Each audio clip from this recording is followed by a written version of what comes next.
Bonjour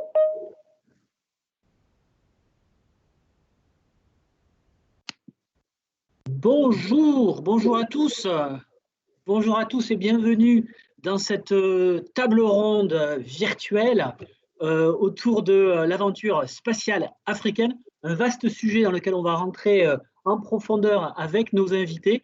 Vous arrivez petit à petit dans la table ronde, dans la salle d'attente, et puis on vous fait rentrer.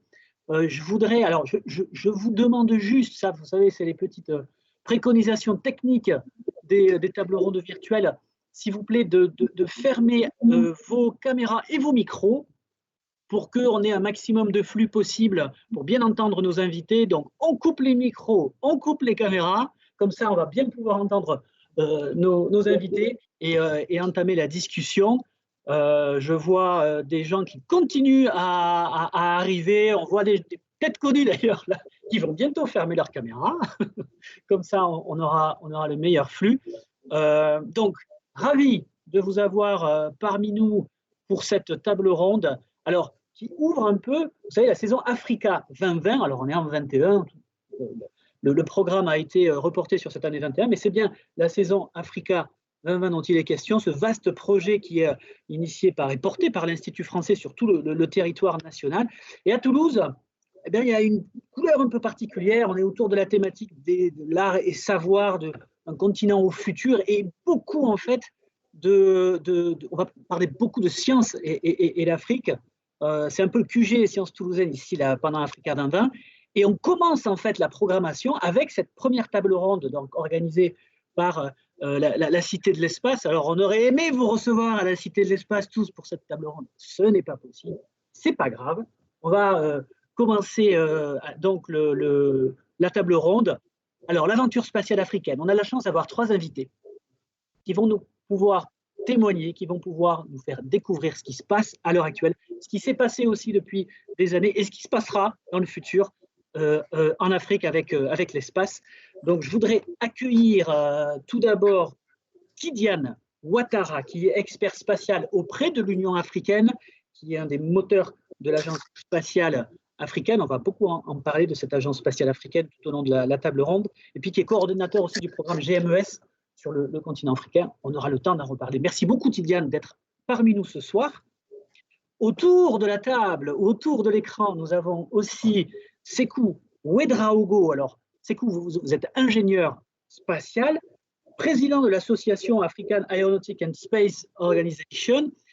Vous êtes aussi l'auteur d'un ouvrage qui a fait parler de lui. Cet ouvrage, c'est l'Agence spatiale africaine, vecteur de développement, et qui a ouvert pas mal de perspectives. Il y a eu pas mal de suivi médiatique autour de cette pierre que vous avez mis à l'édifice de l'histoire africaine de l'espace. Donc voilà, merci beaucoup, vous aussi, d'être avec nous. D'ailleurs, vous allez nous éclairer sur cette histoire spatiale africaine qui ne commence pas juste maintenant, mais qui a déjà un passé parfois méconnu. Et puis enfin, Linda Tomassini. Alors, bonsoir Linda, merci d'être avec nous aussi. Experte en développement du spatial à l'international au CNES, Centre national d'études spatiales.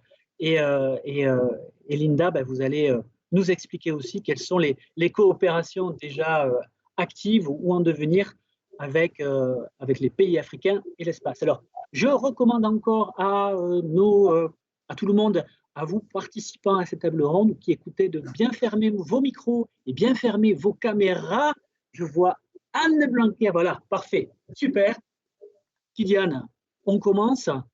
Alors, Agence spatiale africaine, l'Union africaine, expert du spatial, vous êtes un peu l'incontournable sur toute cette affaire, Tidiane. Expliquez-nous un petit peu quelles sont vos activités et comment est née cette agence spatiale africaine dont on va pas mal parler. Merci beaucoup, Christophe. Tout le plaisir est pour moi.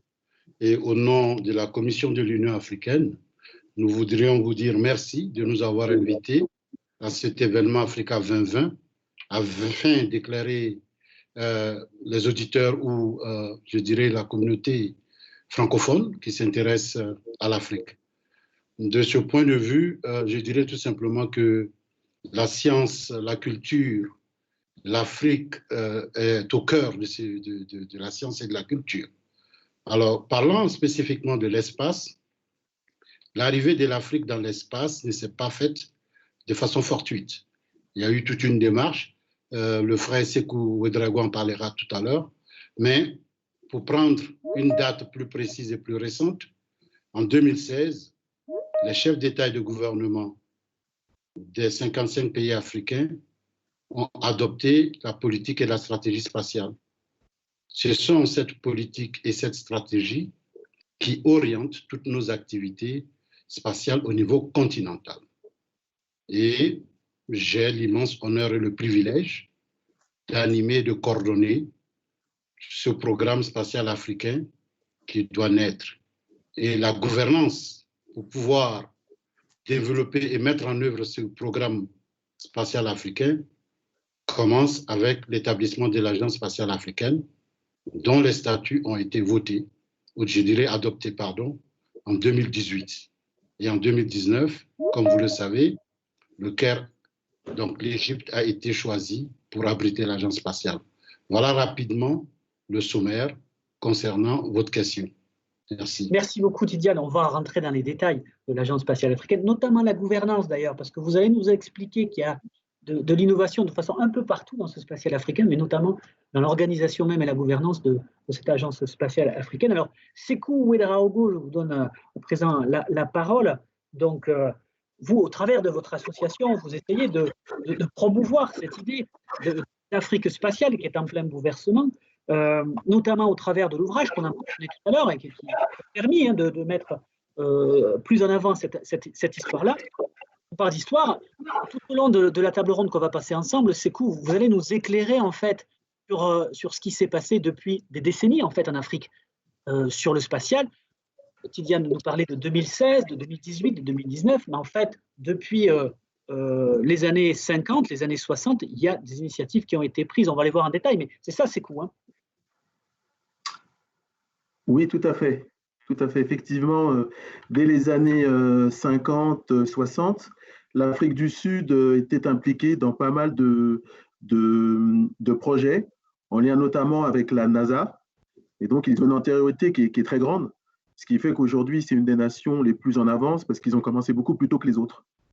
Donc ça, c'est les années 50, avec le premier acteur Afrique du Sud. Et puis très rapidement, en fait, il y a d'autres pays qui vont commencer à s'engager. On va en parler là tout au long de ce temps qu'on passe ensemble, avec notamment une histoire assez incroyable autour du programme spatial zambien et zaïrois. Je ne suis pas sûr que tout le monde connaisse cette histoire-là.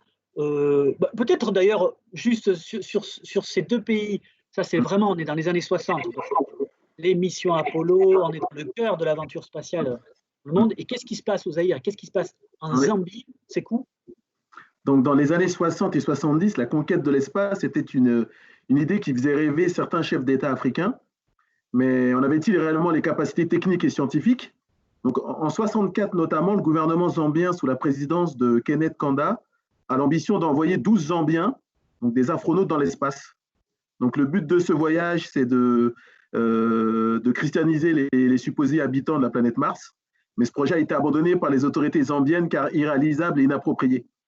Donc voilà. En 77, le président du Zaïre, Mobutu Sese Seko, a lui aussi l'idée de conquérir l'espace avec un plan Mobutu.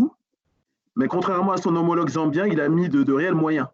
Donc il a fait appel à une entreprise allemande spécialisée dans l'industrie spatiale qui s'appelle Otrag pour réaliser toute une série de lancements de fusées depuis la province du Chaba, qui est actuellement le Katanga. Et donc le 18 mai 77, une première fusée de 6 mètres de hauteur atteint une altitude de 20 km avant de s'écraser. En mai 78, le même engin atteint 150 km d'altitude. Et en juin 78, donc l'engin s'écrase peu après le décollage devant diverses autorités, ce qui met fin aux prétentions spatiales du chef de l'État du Zaïre, Mobutu, qui abandonne les lancements spatiaux en 1979. Ouais, donc on voit déjà sur ces deux exemples-là, il y en a d'autres plus proches de nous, mais qu'en tout cas, la culture spatiale et le développement spatial, c'est quelque chose qui existait. Alors, isolément sur certains pays, ces pays se sont ensuite regroupés. Vous nous donnerez d'autres exemples de ces regroupements et de ces coopérations. Coopération, ben là, je me tourne vers vous, Linda. La coopération, alors coopération, on va parler souvent de coopération intra-africaine, entre les pays africains, avec notamment Tidiane, mais on va parler aussi de la coopération internationale. Donc vous, Linda, au sein du CNES, vous vous occupez de ça et vous travaillez donc avec l'Agence spatiale africaine et ses acteurs. Oui, merci Christophe et bonjour à tous. Merci de m'avoir invité à cette table ronde. Donc, je dois préciser que je ne suis pas responsable de tous les projets qui sont menés en coopération par le CNES parce qu'il y en a énormément. Donc, on a une direction CNES qui est plus spécifiquement en charge des coopérations avec l'Europe et avec les pays à l'international. Moi, je suis plus spécifiquement en charge des projets visant à développer les applications du spatial dans tous les secteurs de la vie civile, de la vie économique, de la vie sociétale. Et c'est pour ça que la coopération avec les pays émergents est extrêmement importante dans ce contexte, puisque le spatial, les technologies spatiales ont une plus-value encore plus grande sur des territoires où on manque d'infrastructures, sols de communication ou bien d'observation in situ. Donc, la coopération, c'est dans l'ADN du CNES depuis toujours. Donc, c'est essentiel de mener des projets en coopération avec la NASA, l'agence spatiale japonaise, avec l'agence spatiale russe. Mais on mène des projets de coopération pour concevoir des nouveaux satellites, des nouvelles missions spatiales, et on a aussi des missions de coopération pour travailler sur les utilisations du spatial, parce que ce qui est important pour nous, c'est de valoriser le spatial et de faire en sorte qu'il apporte vraiment une plus-value à notre vie sur Terre. Alors oui, la coopération, j'ai entendu le mot « besoin ». Alors, c'est vrai que, Tidiane, quand on a préparé, on a discuté un peu avant de préparer cette table ronde. Alors, moi, il y a quand même quelque chose qui m'a frappé dans cette vision qu'a l'Afrique de l'espace aujourd'hui. On ne parle pas vraiment de conquête spatiale, mais on parle plutôt de l'espace vu comme un outil de développement pour le continent, avec les besoins que l'on connaît ou qu'on ne connaît pas tous d'ailleurs. Est-ce qu'on est bien là-dessus déjà, Tidiane, sur le développement du spatial ? Plus l'outil de développement que l'outil de conquête ou d'exploration de mondes lointains? Justement, Christophe, je pense que tu frappes en plein dans le mire. C'est de ça qu'il s'agit. En fait, l'acquisition de la connaissance des sciences et des technologies spatiales pour le développement de l'Afrique, et non pas l'exploration spatiale comme aventure. Et généralement, quand on parle d'espace, c'est ce que tout le monde retient à cause de l'histoire de l'espace, parce que la campagne médiatique menée dans les années 60 pour la conquête de l'espace montrait des astronautes qui partaient pour conquérir d'autres territoires, si j'ose parler ainsi. Cependant, aujourd'hui, nous constatons que les progrès réalisés au niveau des sciences et des technologies spatiales sont très critiques, ces progrès sont très pertinents pour le développement socio-économique. Et l'Afrique étant un vaste continent, et c'est ce qu'il faut retenir avec l'espace. L'espace permet de couvrir de vastes étendues d'un trait. L'espace permet la répétition, la répétitivité des données et d'informations. L'espace permet en même temps, aujourd'hui avec les nouvelles technologies, de se focuser sur une aire beaucoup plus petite. Donc voyez-vous, l'analyse multidimensionnelle, multi-échelle, l'espace permet cela. Et l'Afrique aujourd'hui devra prendre avantage, comme je le dis et je le dis partout, les cellulaires, la téléphonie mobile. L'Afrique n'a pas attendu d'avoir des infrastructures téléphoniques fixes partout. Mais en utilisant la téléphonie, nous utilisons les satellites. Ça, c'est un progrès des sciences spatiales. Et donc, l'Afrique pourrait utiliser les sciences spatiales pour la gestion des ressources naturelles, pour le développement de nouveaux marchés, le e-commerce dont on parle, pour les activités bancaires, pour la pêche, pour la foresterie, pour l'agriculture. Les applications sont multiples. Et la télécommunication par satellite, nous pouvons parler de la télémédecine, de la télééducation. Donc, les zones les plus reculées pourraient facilement avoir accès à des cours qui sont donnés dans des lieux beaucoup plus équipés. Donc, voyez-vous, les applications sont diverses, multiples, Donc l'espace doit être vu dans ce sens-là. Oui, il ne faut pas occulter le fait qu'avec le temps, et donc c'est une approche par étapes, rien n'empêche l'Afrique d'entamer aussi cette aventure, parce que l'espace est un bien commun.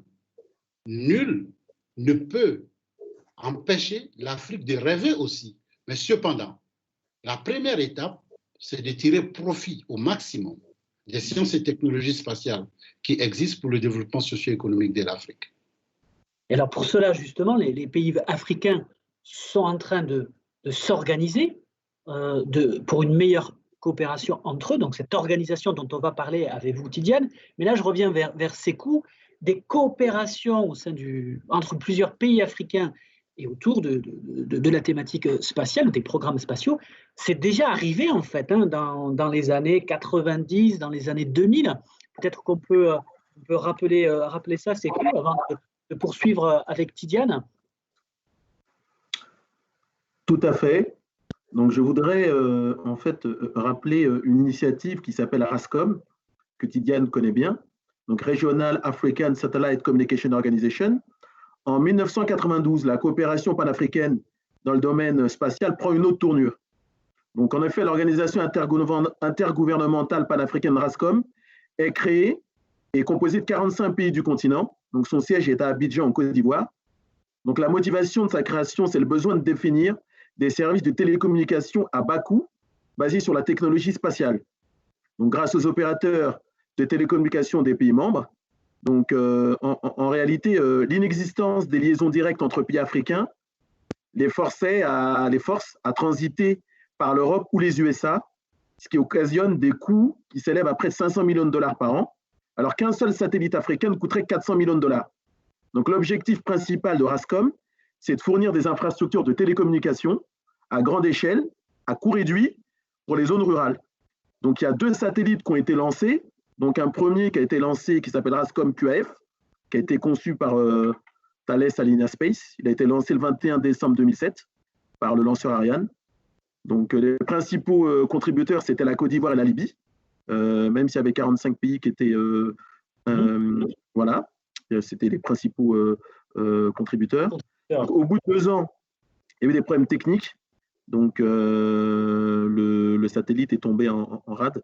Et donc, il y a un second satellite de remplacement qui s'appelle RASCOM QAF1R, qui a été lancé le 4 août 2010 et qui, lui, fournit pendant 18 ans des services de télécommunication, de télévision et d'accès à l'Internet dans les zones africaines. Donc là, vous avez un exemple de coopération claire. Donc des coopérations qui ont été entamées, qui ont abouti à la mise à poste de satellites.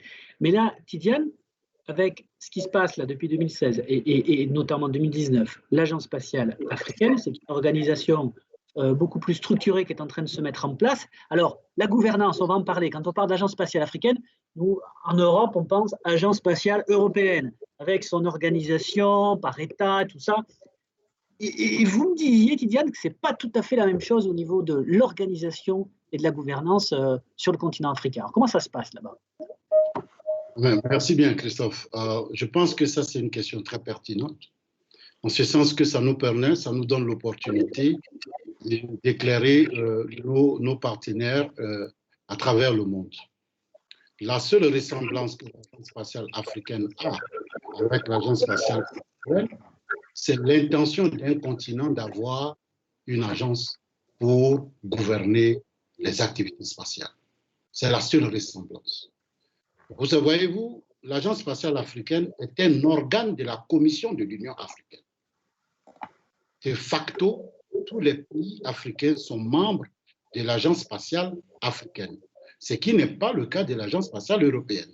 Ce ne sont pas tous les membres de la Commission de l'Union européenne qui sont membres de l'Agence spatiale européenne. Et puis l'Agence spatiale européenne n'est pas un organe de l'Union européenne. Nous, l'Agence spatiale africaine, est un organe, donc une institution spécialisée, pour parler entre parenthèses. Mais un organe, c'est encore plus haut perché, en ce sens que ça fait partie de la structure de la Commission de l'Union africaine. Comme je le disais, de facto, les 55 pays sont membres. Voyez-vous, l'intention en Afrique, avec l'Agence spatiale africaine, ce n'est pas de se substituer aux agences spatiales nationales. C'est de pouvoir coordonner les activités spatiales de telle sorte qu'on évite les duplications, de telle sorte qu'on puisse, et je le disais tantôt à une autre rencontre, qu'il y a 3 catégories de pays en ce qui concerne l'espace en Afrique. Il y a ces pays comme l'Algérie, l'Afrique du Sud, le Nigeria, l'Égypte et le Maroc à un certain degré, qui sont en avance relativement aux nouveaux venus que sont l'Éthiopie, le Gabon, le Ghana, le Kenya.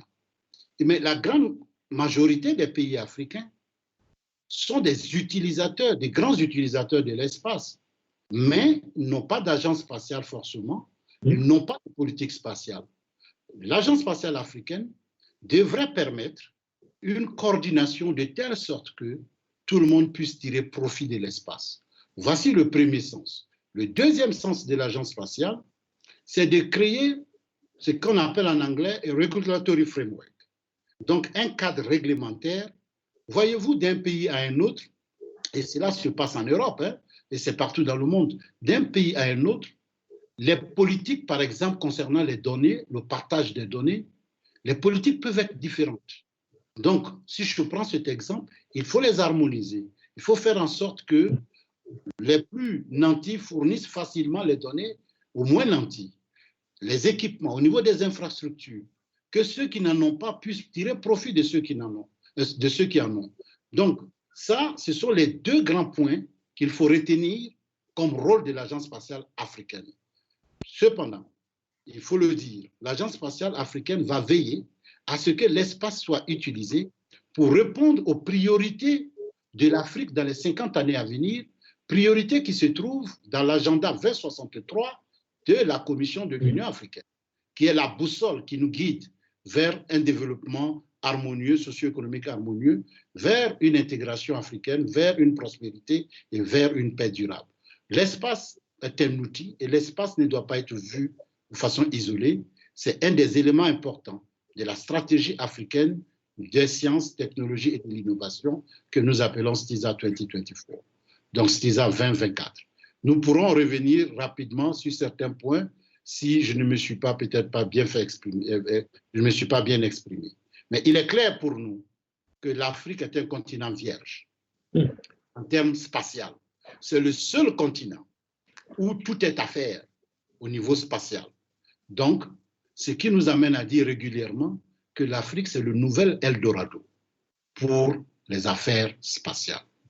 Et ça, vous pouvez tenir cela pour dit, il faut pouvoir compter sur l'Afrique dans les années à venir. Et nous pourrons parler des segments de l'espace. Bien sûr. L'Afrique pourra éventuellement intervenir. Voilà, parce que donc tout est à faire, même s'il y a eu cette histoire, cet historique avec des initiatives et des programmes qui ont été déjà lancés ou initiés, mais qui n'ont pas eu, disons, cette vision globale au niveau du continent. Alors, Tidiane, mais Linda pourra compléter, les segments, on parle de segments, bien sûr, dans l'espace, segments sol, oui. segment spatial, donc les infrastructures, les applications. Donc, qu'est-ce qu'il faut dérouler, qu'est-ce qu'il faut développer, qu'est-ce qui est déjà développé ou en cours de développement sur ces différents segments-là, aujourd'hui, en 2021 ? Alors oui, peut-être… Je sais pas qui allait parler, oui, pardon. Linda, allez-y. D'accord, très bien. Oui, je voulais rebondir sur ce que disait Tidiane, sur le fait que l'Afrique était un continent vierge vis-à-vis du spatial. Mais je pense que l'Afrique peut vraiment mettre à profit toutes les infrastructures déjà existantes et peut faire des bonds technologiques que nous, pays européens, n'avons pas encore fait parce que les besoins sont immenses sur le continent africain. Il y a une ressource extrêmement précieuse qui est sa jeunesse. Et donc, la jeunesse, on sait à quel point elle peut être créative. Nous avons besoin, nous qui travaillons dans le monde du spatial depuis 25 ans, ce qui me concerne, et 40 ans, 50 ans, 60 ans pour ce qui est du CNES, nous avons besoin d'une vision neuve et de gens qui nous aident à réfléchir autrement et inventer de nouvelles façons d'utiliser l'espace. Donc, il faut profiter dans ce cadre-là de tous les moyens, les infrastructures qu'ont développé les agences spatiales mondiales, donc, et en particulier l'Agence spatiale européenne, avec des programmes de la Commission européenne. Donc, on pourra citer le programme Copernicus et sa constellation de satellites qui permettent d'observer notre environnement, la Terre, avec des instruments variés, avec une précision de plus en plus fine, de fréquentes révisites et une richesse de capteurs. Donc, ce sont des données qui sont disponibles, ouvertes, gratuites. Tout à l'heure, Tidiane parlait de politique de la donnée. Donc, c'est un point essentiel sur lequel l'Europe, je pense, a fait progresser la réflexion, puisque les données Copernicus, ce sont des données ouvertes. Et la volonté, en mettant en place ce genre de politique de la donnée, c'était d'irriguer le tissu économique, le tissu des acteurs privés et publics qui peuvent s'emparer de cette donnée pour innover et créer des applications, trouver des solutions aux problèmes, à nos problèmes de notre vie, aux problèmes de notre vie quotidienne, à affronter les enjeux tels qu'à relever les enjeux du changement climatique, par exemple, ou bien de la gestion des risques et des ressources naturelles. Donc, il y a évidemment les missions d'observation de la Terre, il y a aussi les missions de télécommunication avec des satellites géostationnaires, des satellites également en orbite défilante qui permettent de délivrer des accès à Internet. Et là, il y a vraiment un avantage à utiliser, comme disait Tidiane tout à l'heure, des points de vue qui sont globaux et qu'offrent les satellites de télécommunication qui vont pouvoir permettre de couvrir de vastes territoires sans qu'on ait besoin d'aller tirer des câbles, de la fibre optique. Donc, c'est là où l'Afrique peut faire un bond technologique par rapport à l'Europe. Et puis, il y a les satellites de positionnement, comme Galileo, pour la constellation européenne, et le GPS qu'on connaît depuis plus longtemps, mais voilà, les moyens Galileo, ce sont des moyens aussi dans lesquels l'Europe a investi et qui sont également disponibles pour développer des usages qui peuvent servir, par exemple, à moderniser l'agriculture. Voilà, donc tous ces programmes-là qui existent et dont l'Afrique bénéficie par le biais de ces coopérations. Alors, il y a quand même quelque chose qui m'a intéressé quand vous avez parlé de la jeunesse. Faut quand même en parler de cette jeunesse africaine qui est là et qui peut voir de nouvelles perspectives d'études, de nouvelles perspectives professionnelles grâce à tout ce que peut offrir l'espace. Mais Linda, je voudrais juste, quand vous parliez de jeunesse, dire un petit mot sur Act in Space, qui est une initiative du CNES, où justement, je crois, c'est une occasion et une opportunité de débrider l'innovation des jeunes, et notamment des jeunes africains. Je crois qu'il y a un exemple assez récent. Linda ? Oui, Act in Space, donc c'est un hackathon qui est organisé par le CNES, donc c'est un événement qui se déroule sur un week-end, lors duquel le CNES, en partenariat avec d'autres acteurs du privé, entre autres, mais également l'Agence spatiale européenne, met à disposition des brevets issus des technologies spatiales et les met à disposition d'une communauté d'inventeurs qui peuvent être issus du monde universitaire, mais du monde aussi de l'entrepreneuriat. Et cette année, donc, nous avons organisé Act in Space. Donc, Act in Space, c'est une manifestation qui se déroule en France, mais également à l'international. Et grâce à l'association de Sékou Ouédraogo, l'ASO, nous avons organisé Act in Space pour la première fois en Afrique, au Burkina Faso et au Nigeria. Et le Burkina Faso s'est particulièrement distingué puisqu'il est arrivé en finale. Là, Sékou Ouédraogo peut-être vous en dire plus, mais bon, en tout cas, on a constaté qu'il y avait beaucoup d'enthousiasme de la part de la jeunesse africaine pour ces technologies et beaucoup d'inventivité pour imaginer des solutions les problèmes de la vie citoyenne. Oui, écoute, peut-être en effet, vous pouvez nous en dire plus sur cette initiative et ce qui s'est passé et comment justement cette jeunesse africaine réagit au spatial et à ces opportunités. Tout à fait. Donc, nous, on a été enchantés d'organiser ce concours de start-up dans la zone Afrique. Donc, on a décidé de l'organiser au Nigeria, au Burkina et au Ghana. Donc, à cause du Covid, on n'a pas pu l'organiser au Ghana, mais on l'a organisé au Nigeria et au Burkina Faso. Donc, effectivement, on a réussi à intéresser un certain nombre de jeunes Africains à se présenter à ce concours. On les a coachés pour pouvoir justement... déjà, on les a choisis. Donc, on a fait un concours national. Donc, voilà, on en a désigné un certain nombre en finale. On les a coachés pour pouvoir présenter devant un jury qu'on a sélectionné, donc de spécialistes du spatial du pays considéré. Et puis, on a sorti un finaliste au Nigeria et au Burkina Faso. Et donc, ils ont participé après à la finale internationale. Et effectivement, l'équipe du Burkina s'est distinguée. Elle est arrivée dans les 6 finalistes. Donc, c'était pas simple. On avait, en demi-finale, on avait les États-Unis. Dans notre groupe, on avait le Canada, on avait l'Espagne, puis d'autres pays. Donc, ils ont eu une idée intéressante à base de drones et de géolocalisation, de faire intervenir donc la police du pays sur des lieux d'accident. Donc voilà, on les a coachés pour pouvoir présenter leurs idées. Donc il y a beaucoup d'enthousiasme, beaucoup de très bonnes idées.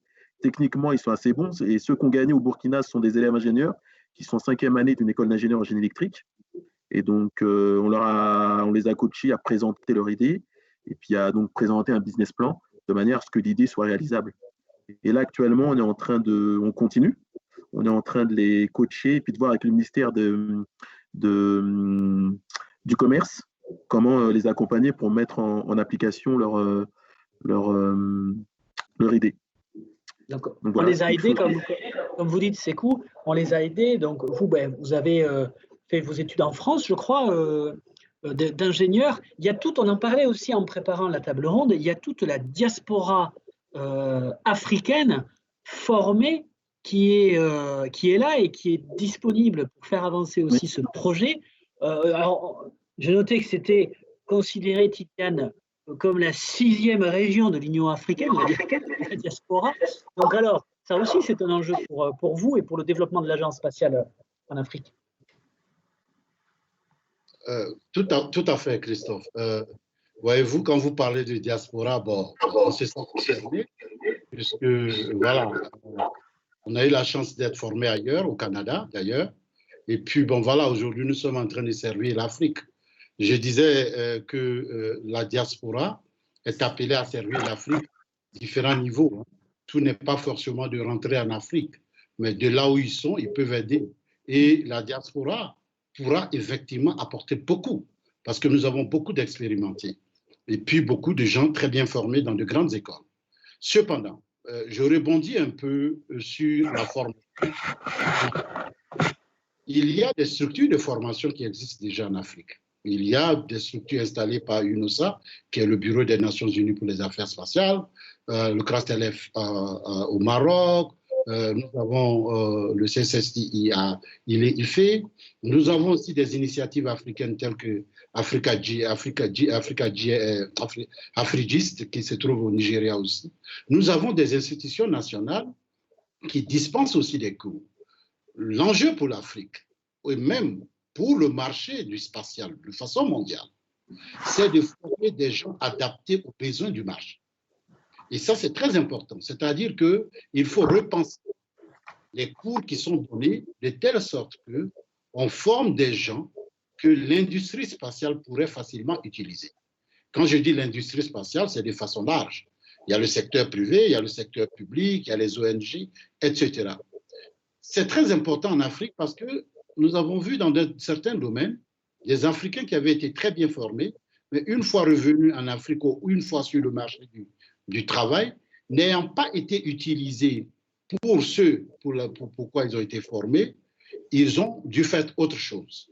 Donc c'est pour cela que nous disons, il faut 2 choses en Afrique. Il faut développer, mais il faut aussi bien utiliser ceux qui sont formés. Ça, c'est très important. Il y a des 3 types de formations qui doivent être considérées. Les formations en ligne, les formations traditionnelles en classe. Donc, il faut former, il faut développer des programmes de formation adaptés qui répondent aux besoins. Et puis, il y a ce que nous appelons on the job training, c'est-à-dire la formation en milieu de travail, ça peut être des stages, ça peut être du coaching, ça peut être du mentorat. Donc, voyez-vous, la jeunesse africaine, qui est à peu près 60% de la population, c'est une opportunité pour l'Afrique. Dans le domaine spatial, dans le domaine scientifique, de façon générale, parce qu'il y a une masse critique à former pour pouvoir faire face aux besoins de main-d'œuvre. Et c'est cette jeunesse-là, qui est bien formée, pourrait facilement mener l'Afrique vers cet Eldorado dont on parle. Aujourd'hui, nous devons pousser à faire des collaborations comme celle du CNES sur Acting. Nous avons aussi GMS in Africa, j'en parle. Oui, on peut en parler. Qui est un exemple de coopération. GMS in Africa, c'est le seul programme d'observation de la Terre en Afrique d'envergure continentale.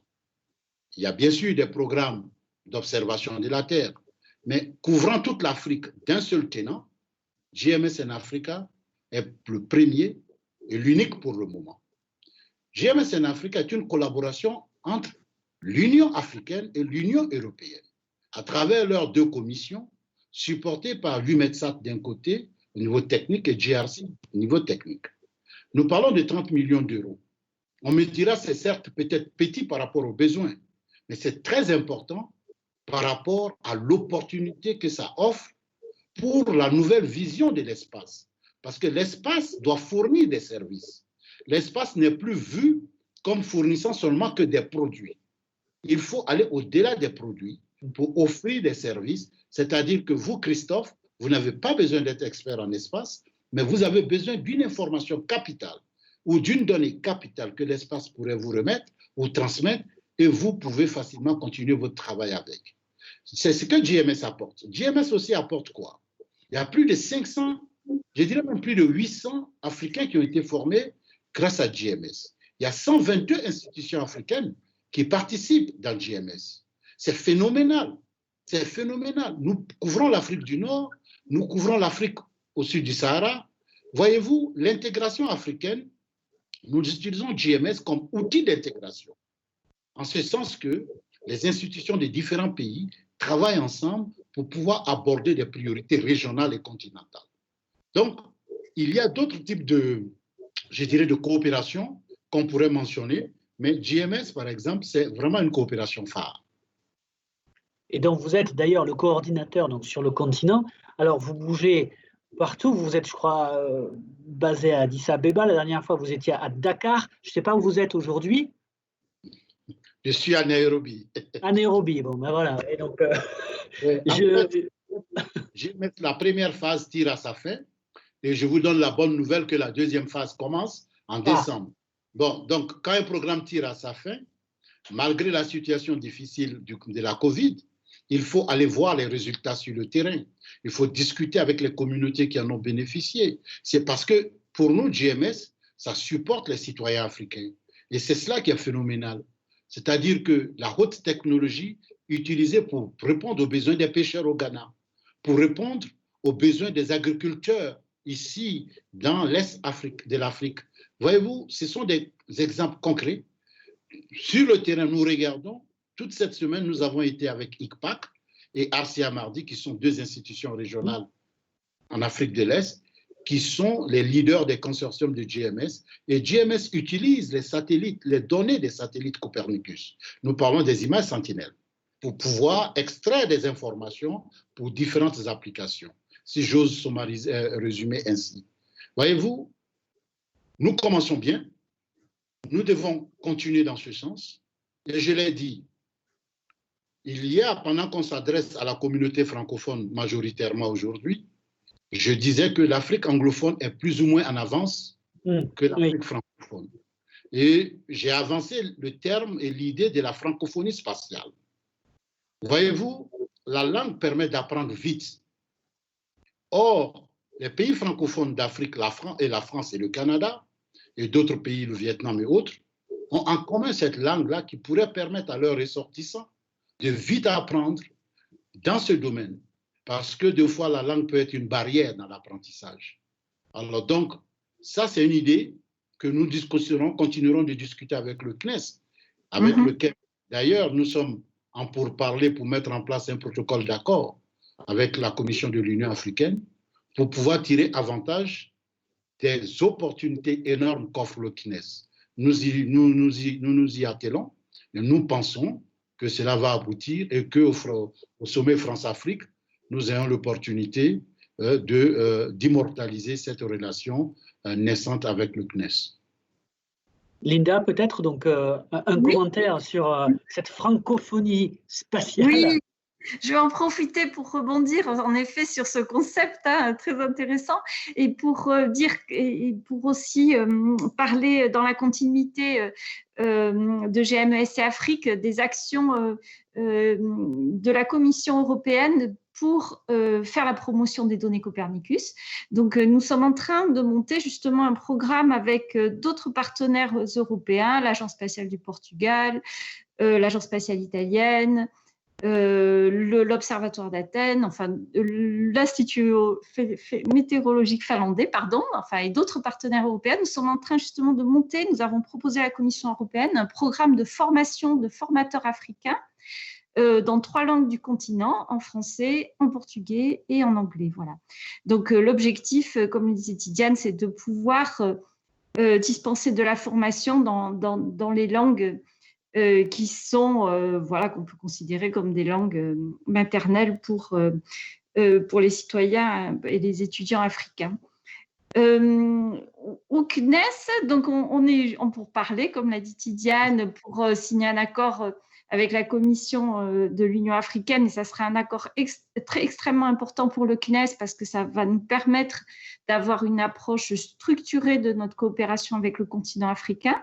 Donc, notre coopération avec le continent africain, elle est, alors je ne pourrais pas la dater exactement, mais on a déjà des coopérations bilatérales en place avec des pays et des agences spatiales comme l'Agence spatiale d'Afrique du Sud, avec le CRTS au Maroc, avec la toute nouvelle agence spatiale éthiopienne, ESSTI, avec le ministère de l'Enseignement supérieur et de la Recherche et de l'Innovation au Sénégal. Voilà, je ne pourrais pas tout... Et le Gabon aussi, l'agence AGEOS au Gabon d'études en observation spatiale qui est aussi impliquée dans le programme GMES et Afrique dont parlait Tidiane. Et voilà, vraiment cet accord qui est en train d'être discuté avec la Commission de l'Union africaine, que nous espérons pouvoir signer bientôt à l'occasion du sommet Afrique-France, c'est pour nous vraiment une pierre très très importante dans l'édifice des coopérations, par sa capacité justement à nous permettre de mettre en place une approche structurée, globale et de répondre vraiment aux besoins des différents acteurs africains de façon coordonnée, coordonnée par la Commission de l'Union africaine. Bon, donc les choses avancent, on n'en saura pas plus sur la négociation en cours, hein, mais en tout cas, il y a des choses qui vont aboutir. Alors, je voudrais m'adresser à tous les personnes qui nous écoutent et qui nous regardent. Donc, vous êtes près d'une soixantaine à être là et à écouter. Vous pouvez poser des questions. Alors, vous pouvez poser des questions en utilisant le chat. Vous savez, là, la petite icône au-dessus des images avec la bulle. N'hésitez pas donc à poser vos questions sur le chat. Moi, je vois en fait les questions et puis il y a d'autres personnes qui surveillent aussi tout ça et qui vont pouvoir les relever. Donc, n'hésitez pas à les poser et on les posera directement à nos invités. Tidiane, on disait aussi, bon, l'Eldorado, ça quand même, l'Eldorado est en Afrique en ce moment sur l'espace. C'est cette arrivée aussi du New Space. Alors, ça veut dire beaucoup de choses, le New Space, mais en tout cas, les CubeSats, toute la miniaturisation, l'abaissement des coûts par rapport à la réalisation d'un satellite et à sa satellisation, à sa mise à poste. Tout ça, c'est aussi un potentiel d'innovation parce que, comme vous l'avez dit tout à l'heure, il y a un terrain vierge, les esprits aussi sont vierges et sont prêts à se saisir de ces opportunités-là, alors que peut-être allez, j'allais dire la vieille Europe, mais bon, avec un historique, en fait, et des grosses agences et des choses sur lesquelles peut-être les gens ne seront pas aussi réactifs que peuvent l'être des nouveaux venus dans le secteur, avec l'envie de trouver des solutions aux besoins qui sont là et qu'il faut résoudre. Donc ça, j'aimerais bien vous entendre un peu plus là-dessus, l'Eldorado du New Space et en quoi l'Afrique peut aussi apprendre aux autres et être peut-être plus innovant? Alors, merci bien, Christophe. Pour simplifier la définition de l'Eldorado, c'est l'endroit où il fait beau vivre, hein, n'est-ce pas? L'Eldorado en Afrique, pour le secteur privé européen, ils pourront faire de bonnes affaires. Donc, l'Eldorado pour eux. Pour les Africains, ils pourront recevoir de très bons services pour pouvoir avoir des valeurs ajoutées pour pouvoir résoudre leurs besoins, pour pouvoir adresser ou répondre à leurs besoins.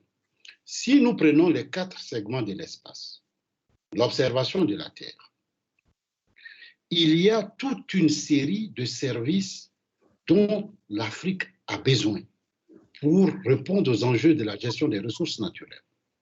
La qualité de l'eau, la disponibilité de l'eau, la gestion de l'eau, la pêche, la sécurité maritime, l'érosion côtière, j'en passe. Je regarde la télécommunication par satellite. D'abord, la communication elle-même. C'est un marché où les prix sont des fois exorbitants. Donc, avec de nouveaux développements, les Africains pourraient avoir des coûts moindres. Deuxièmement, le secteur privé qui va être impliqué va toucher plus de personnes. L'Afrique, c'est plus de 1 milliard d'habitants. Et dans 10, 20 ans, cette population va pratiquement doubler. Et lorsqu'on regarde dans 30, 40 ans, c'est un marché immense. Surtout que nous avons la miniaturisation des services aujourd'hui au niveau des satellites. Vous avez parlé, qu'est-ce qui faisait que les pays pauvres ou les pays émergents étaient un peu hésitants ou ne s'embarquaient pas du tout dans le domaine spatial?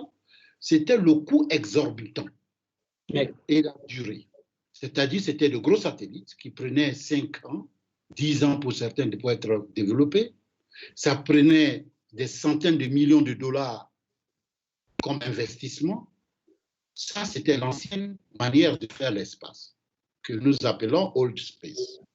Le New Space, depuis 2005, nous nous disons qu'il y a un changement de paradigme dans le domaine spatial où le New Space vient avec 2 choses.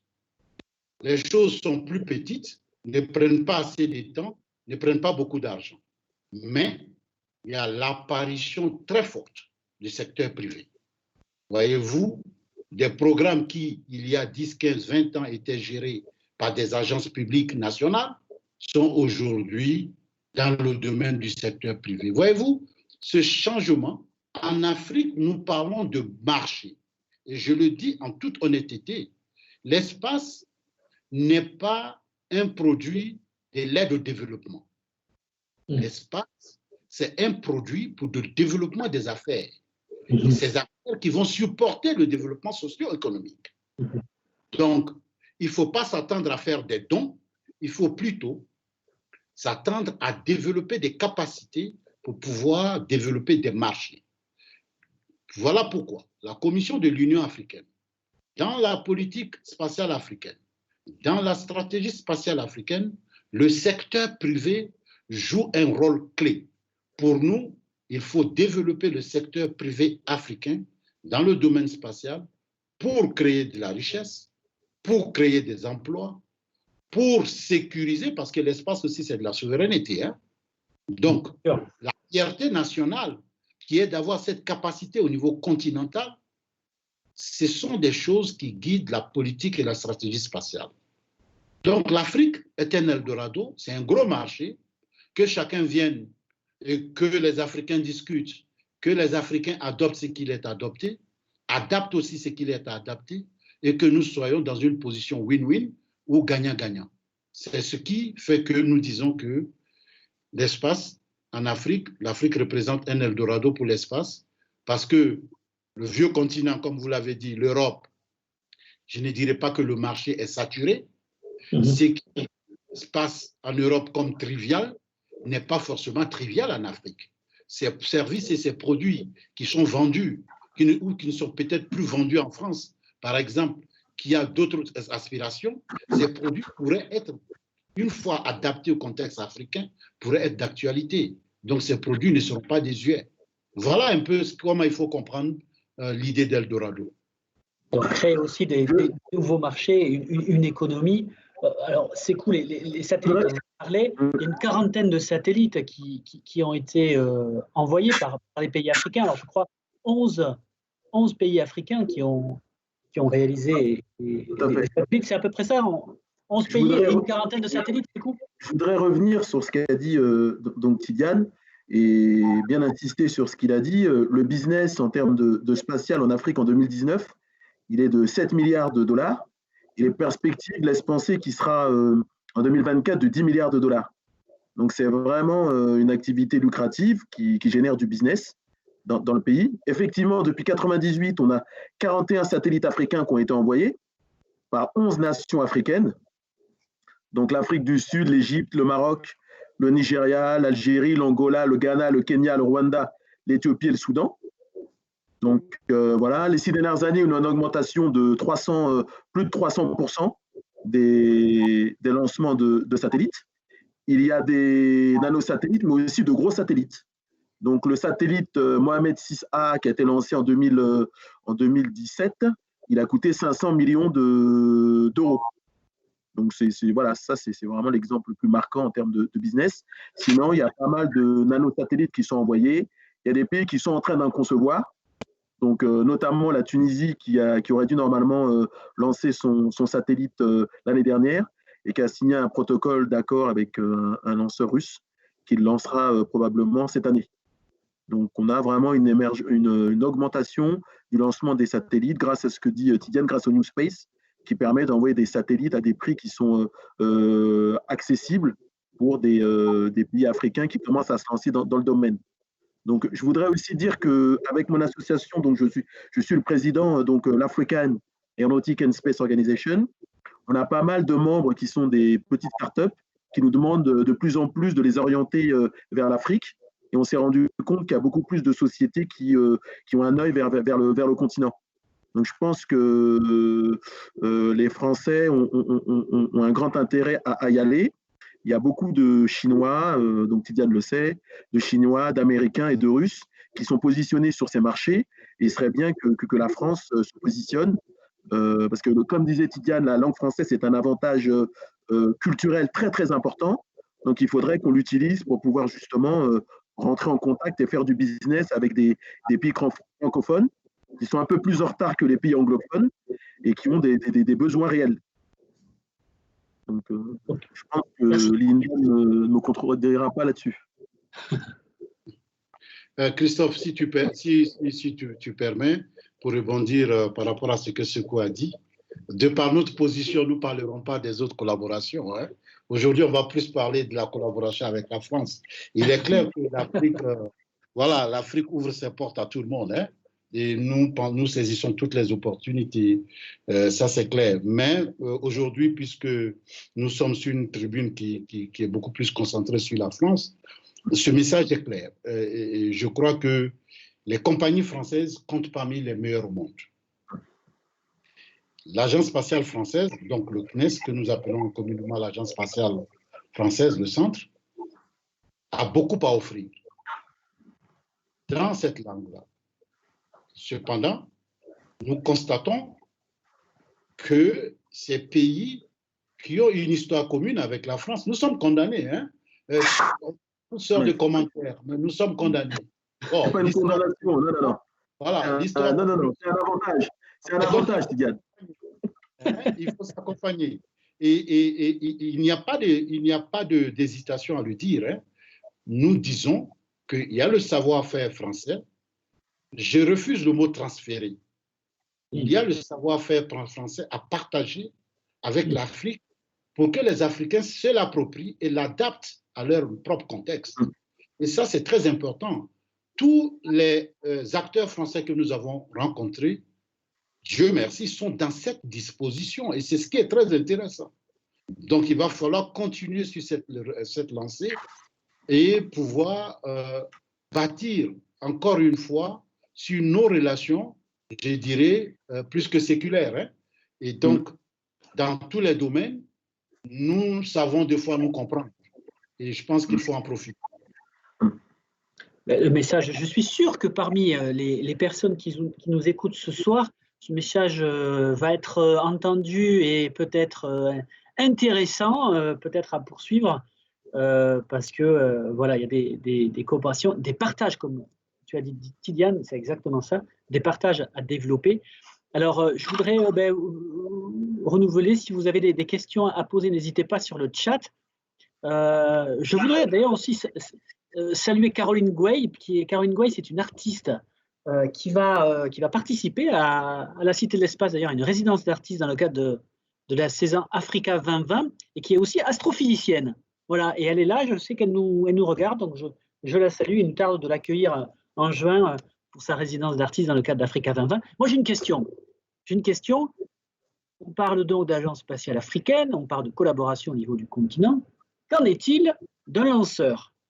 Qu'en est-il d'un lanceur africain un jour? Alors, Tidiane, si j'ai bien compris, ce n'est pas la priorité, mais bon, et d'un port spatial. Alors, est-ce que ça, on l'évoque dans l'agence spatiale africaine entre les différents acteurs? Ah oui, oui, tout à fait. Je vous disais, toutes les possibilités sont ouvertes. Voyez-vous, sans fermer la porte à tout, il va falloir se concentrer sur certaines priorités. Et c'est de cela dont je parlais. Cependant, l'agence spatiale africaine ne se substitue pas aux agences nationales. L'espace étant une question de souveraineté, certains pays voudraient bien se lancer dans ce domaine des lanceurs, dans tout autre domaine, hein. Mais nous disons, au niveau continental, nous voulons une approche par étapes. C'est-à-dire qu'il faut se donner les moyens pour réaliser ses rêves. Donc, il faut d'abord bâtir un corpus. La première partie, c'était de sensibiliser les décideurs politiques en Afrique, que nous avons réussi à faire pour que les chefs d'État et de gouvernement adoptent une politique spatiale et une stratégie spatiale. Ça suppose qu'ils ont été bien informés et qu'ils ont adhéré. Donc, ce que nous appelons la sensibilisation. Ça va continuer, mais c'est déjà un grand pas. Le deuxième pas, c'est de venir avec des exemples concrets, tels que GMS. C'est en cela que GMS, pour nous, est très critique et capital. Cette collaboration avec l'Europe qui nous permet de démontrer de façon opérationnelle l'utilisation de l'espace pour répondre aux besoins quotidiens des Africains. Parce que GMS, c'est la gestion de l'eau, la gestion de la forêt, la gestion agricole. C'est de cela dont il s'agit avec GMS. Donc, une fois qu'on bâtit le cas, donc case study, il est plus facile pour nous de déployer ce savoir-faire sur tous les autres segments. Mais je vous informe, Christophe, que parallèlement à GMS, il y a une autre initiative européenne sur laquelle nous travaillons, hein, c'est IGNOS GPO. Le IGNOS GPO qui concerne le positionnement, la navigation et le timing nous permet, c'est beaucoup plus utilisé dans le domaine de l'aviation, mais nous sommes en train maintenant de transférer ça dans les autres secteurs socio-économiques. Pour dire quoi? Pour dire que dans l'aviation, ça fait sa preuve. Oui. Mais ailleurs, ça a une utilisation beaucoup plus grande et qui rapporte beaucoup plus. Donc en agriculture, l'agriculture de précision, la gestion des flottes. Voyez-vous, il y a plusieurs autres applications. Et je peux vous dire que nous recevons des échos favorables. C'est comme cela que nous voulons bâtir. Et donc un jour, si vous entendez que des Africains veulent lancer leur satellite eux-mêmes, donc fabriquer le satellite, le lancer et le faire habiter par des Africains, pourquoi pas? Et moi, je le dis, quand Kennedy, le président Kennedy faisait son rêve, selon les gens, c'était un rêve irréalisable. Quand il a dit « je veux envoyer des gens sur la Lune », l'Amérique va envoyer des gens. À l'époque, on dit, mais il y a beaucoup qui ont dit que c'était un rêveur. Aujourd'hui, on ne parle plus de la Lune, on parle des planètes beaucoup plus éloignées. Voyez-vous, ce rêve, il est permis à tout le monde de rêver, mais il faut se donner les moyens pour pouvoir réaliser son propre rêve. Voilà comment nous voyons la chose. Mais il est clair que des pays comme l'Afrique du Sud, l'Égypte et autres seront à un stade plus avancé que d'autres parce qu'ils ont commencé plus tôt. Ils ont une masse critique qui se développe plus rapidement. Mais encore une fois, c'est un marché pour eux autres aussi. L'Afrique du Sud qui vient ravitailler la Côte d'Ivoire, le Mali, le Sénégal dans le domaine spatial, pourquoi pas? Donc le marché intérieur, c'est quelque chose aussi qu'il faut créer.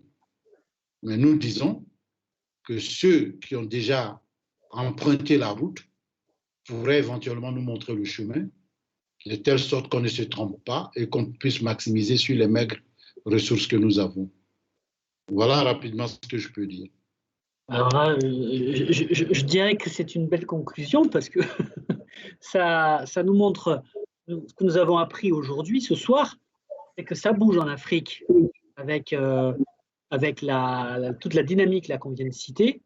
Et alors, on parlait 20-25 ans de temps d'incubation parce qu'il faut que tout ça prenne. C'est vrai que les activités spatiales, c'est des processus assez longs. Donc là, on est un peu au début, même s'il y a des choses qui ont été faites.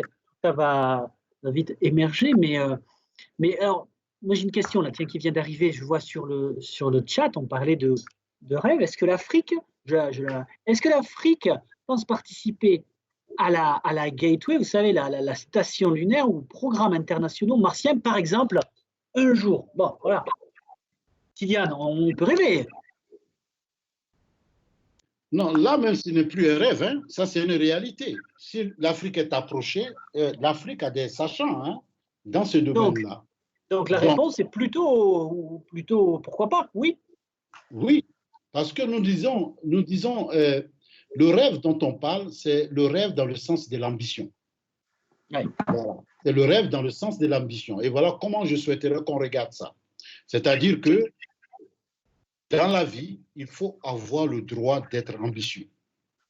Mais il faut contingenter son ambition. Il faut se donner aussi les moyens de pouvoir réaliser ses ambitions. C'est de ça dont il s'agit. Par exemple, pour aller sur Mars, il y a plusieurs activités que cela prend. Il y a plusieurs rôles que cela demande à jouer. Il y a des experts africains partout dans le monde qui pourraient, des ingénieurs, des chercheurs, qui pourraient y contribuer. Si vous allez par exemple à la NASA, vous trouvez, moi j'étais à l'Agence spatiale canadienne, Sekou est en France, il y a vraiment tout un groupe de chercheurs en Inde, en Chine. Les Africains existent, en Australie. Mais voyez-vous, dans ce domaine spatial, la diaspora, comme vous l'avez dit Christophe, pourrait énormément jouer.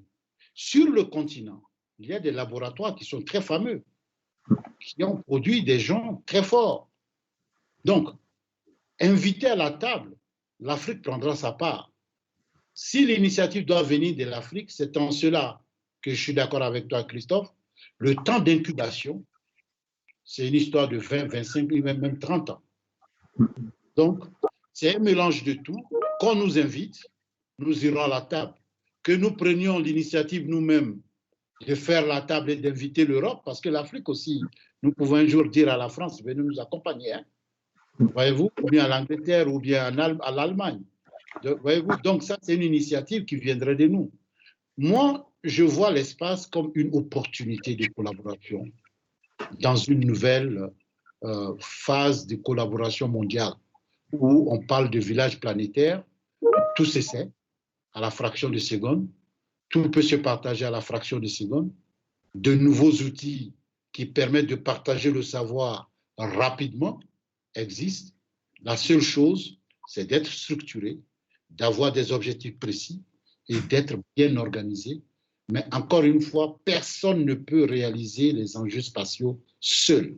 L'espace est le seul domaine où il faut nécessairement de la collaboration.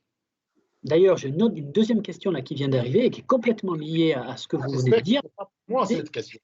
Des pays, alors la question, je vous la lis, des pays africains ont-ils des coopérations en cours avec la Chine spatiale? La réponse est oui.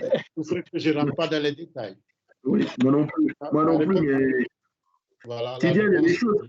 Il y a des choses qui sont dites, hein. Il y a des choses qui existent, hein. Il y a des choses qui sont dans la littérature, hein. L'Éthiopie, par exemple. En fait, ce que je voulais dire, il y a l'Éthiopie, il y a le Kenya, il y a l'Union africaine même. Nous avons été en Chine, invités par le gouvernement chinois. Oui, ce n'est pas des choses à cacher non plus, hein. Voilà. Donc, les Chinois ont un plan pour l'Afrique. Cependant, souffrez que je ne rentre pas dans les détails. Voilà, donc la réponse est oui. Donc, il y a dans le cadre de ces coopérations, comme vous l'avez dit, c'est tous les acteurs qui sont sollicités ou qui sont rencontrés, et parmi la Chine, mais ça peut être aussi, comme on l'a vu, le CNES, la France, l'Europe, et tout le monde, finalement, au même titre. Nous avons les États-Unis, la NASA est très présente. Nous avons l'Australie. L'Australie est très présente avec Digital Earth Africa. Voyez-vous, ce n'est pas les initiatives qui manquent. Les Américains sont là avec Servir. Voyez-vous, ils sont là aussi avec d'autres enjeux. Nous travaillons au niveau d'Addis Abeba avec l'ambassade des États-Unis. Nous disons que, c'est pour cela que nous disons que c'est l'Eldorado, c'est un marché à conquérir. Il faut y arriver, et il faut oser. Parce que quand on parle d'innovation, on parle de risques. Et quand on parle de risques, on parle d'opportunités. Mais on ne peut pas faire ça de façon virtuelle. Et l'Europe a l'avantage plus que d'autres continents. Et je le dis sans, c'est pas pour taquiner, hein, c'est une vérité. L'Europe a une histoire très particulière avec l'Afrique. Le premier continent touché par un événement qui vient de l'Afrique, c'est l'Europe. Ou par un événement qui vient de l'Europe, c'est l'Afrique. Donc, quand on parle de changement climatique, nous sommes condamnés à regarder cet enjeu global, mondial. Quand on parle d'immigration, l'immigration, c'est des jeunes qui vont à la conquête. De quoi? D'emploi, de bien-être. Est-ce que l'espace peut contribuer à la création d'emplois? Oui, c'est démontré. Ça peut peut-être avoir un impact sur l'immigration. Généralement, on ne fait pas le lien direct, mais je peux vous dire, au niveau culturel, Humetsat, il y a 2 ou 3 ans, lorsqu'ils lançaient leur satellite, c'est un designer africain qui a été sélectionné, mais c'était beau. Je n'ai pas tous les détails, mais c'était extraordinaire. En partenariat avec l'Union africaine, mais ça, c'est des choses qu'il faut regarder. Culture et science, on pourra en débattre aussi. Hein. Mais Tidiane, oui.